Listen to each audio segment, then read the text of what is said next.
ஷேய் விஷ்ணு பிரபா லட்சுமி சரஸ்வதி முக்கால் சத்தியம். நீதிமன்ற கோர்ட்டுக்கு கணக்கு இன்னைக்கு நீதிமன்ற கோர்ட்டுக்குள்ளே படம் வருது. இன்னைக்கு 10 மணிக்கு படையை கடவுள் இறக்கி விடுதார். நீதிமான் தான் இறக்கி விட முடியும். இப்போ உள்ளே தப்பு செஞ்சுட்டு வெளியில் காலக்கையை பிளந்து போகிறான். ஒவ்வொரு அரசியல்வாதியை உட்காந்து டெல்லியிலும் தமிழ்நாடு வரைக்கும் உட்காந்து மாற்றி மாற்றி உட்காந்து உனக்கு நான் சப்போர்ட் கொடுக்கேன். டெல்லியில் உள்ளவனுக்கு தமிழ்நாட்டிலேருந்து எல்லாம் தமிழ்நாடு, ஆந்திரா, கர்நாடகா, கேரளா எல்லாம் உனக்கு நான் சப்போர்ட் கொடுக்கேன் அப்படிங்க. டெல்லியில் உள்ள கேடுகட்ட பயலுக்கு புரியுதா இல்லையா? ஏன்னா ஒன்றோட கூட்டி வச்சு நக்குதான்ல, கூட்டி வச்சு ஒன்றோட நக்கி பலாக்கி வச்சுருக்கான். இப்போ நீதிமன்ற கோர்ட்டில் அவ்வளோ கணக்கு வழக்கு ஏறி போய் தண்டனை வாங்காமல் அரசியல்வாதி 7 செம்மத்து சேட்டை செஞ்சுட்டு இந்த செம்மத்தில் நீ தப்பிக்க முடியாதா? தப்ப முடியாது. நீதிமான்கிட்ட தப்ப முடியாது. கடவுள் நீதிமான் நீதி அரசர் 2 கணக்கில் உட்கார்ந்துருக்காரு. பகவான் கடவுள் ஒரு பிட்டு நவள முடியாது. அதான் 7 செம்மம் தப்பு செஞ்சவன் நான் தண்டனை கொடுக்கலன்ட்டார்ல கடவுள். அவரே சொல்லுதார்ல 7 செம்மம் தப்பு செஞ்சான்டா தண்டனை கொடுக்கல. இந்த செம்மத்தில் டெல்லியிலும் தமிழ்நாடு வரைக்கும் உட்காந்துருக்கான். வெளிநாடு நான் வேறு மாதிரி பார்த்து முடிச்சிடுவேன். எனக்கு டெல்லி தமிழ்நாடு ஊடாலப்பட்ட மாநிலம். அந்த தக்க தண்டனை சூடு வச்சு தீர்வங்கிற கணக்கில் உட்காந்துருக்கார் கடவுள். உட்காந்து கணக்கு போட்ட கணக்கு என்ன எடுக்கலைன்னா அப்போ எவ்வளோ பெரிய தப்பு. தமிழ்நாடு முழுவதும் வெயில் தாக்கமாக இருக்கிறது. என்ன காரணம்? வெயில் இறக்குதா, அக்கினியை கீழே இறக்குதாரு. குடிக்க தண்ணியில் என்னடா செய்வே? வீட்டில் பாத்ரூமு கக்கூசு போட்டிருக்க மோந்து அதுலேயும் திரிச்சு சாப்பிடுங்கடா. மானிட பிறவி விவசாயத்தை அழிக்க வந்த கேடுகட்ட வேலை. இல்லை, 1 ஏக்கரில் விவசாயத்தை அழித்தாலே பெரிய குற்றமான குற்றம். என்ன செய்வான்? வானரப்படை, தரப்படை, விமானப்படை, நஞ்சை புஞ்சை தோட்டக்காடை பார்ப்பான். பார்க்கல அப்படியே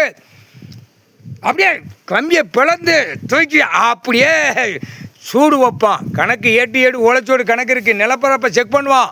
கோர்ட்டில் பார்க்கக்கூடியது. சாப்பாடு ஒன்று மாதிரி பெரிய போய் கிடக்காடா மானிட பேலை.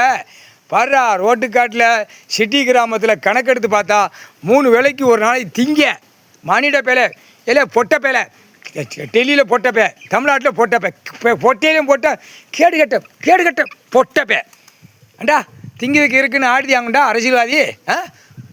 முட்டா பேலை உன்ன மாதிரி படைச்ச பூமியில் ஆடு மாடு கோழி பறவைகளுக்கு சாப்பாடு உணவு வேண்டா. கேடுகட்ட வேலை.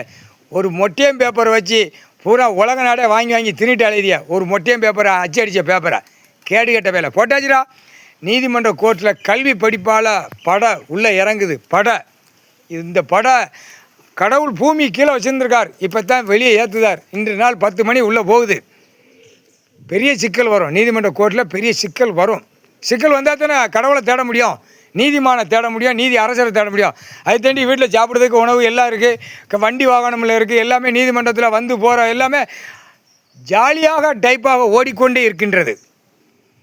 நீதிமன்ற கோர்ட்டுனா அந்த கோர்ட்டு கண்ணீர் வடிக்கி, அந்த பில்டிங்கு கண்ணீர் வடிக்கி, ஆஹா இவ்வளோ பெரிய தப்பு. 4 சோத்துக்குள்ளே கையெழுத்து போட்டாலே அந்த பில்டிங்கு தெரியும். அது உயிர். கொற்றார் ஆணு பெண்ணு புரிஞ்சுக்கோப்பா. கீழே வழக்கறிஞ்சும் புரிஞ்சுக்கோ. தலை வாசல்னா என்ன தெரியுமா? வாசலை மிதித்து உள்ளே போகிற அதான் ஆண்டவன் செயல்.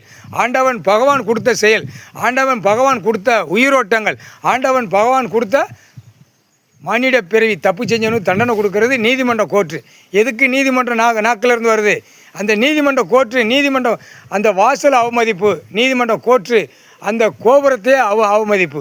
அதுதான் பழைய கணக்கெல்லாம் முடிச்சுட்டு புது கணக்கு வரையில் நீதிமன்ற கோர்ட்டு புதுசாக ஓப்பன் பண்ணுவார் கடவுள். நீதிமான் நீதி அரசர் தக்க தண்டனை வாங்கி உள்ளே போயிடுவான். கூடிய சீக்கிரம் அந்த ஓட்டை தமிழ் போடுவாங்க. ஓட்டை திருட்டு கழிக்கான்ல கேடு கட்டவே முக்கால் சத்தியம்.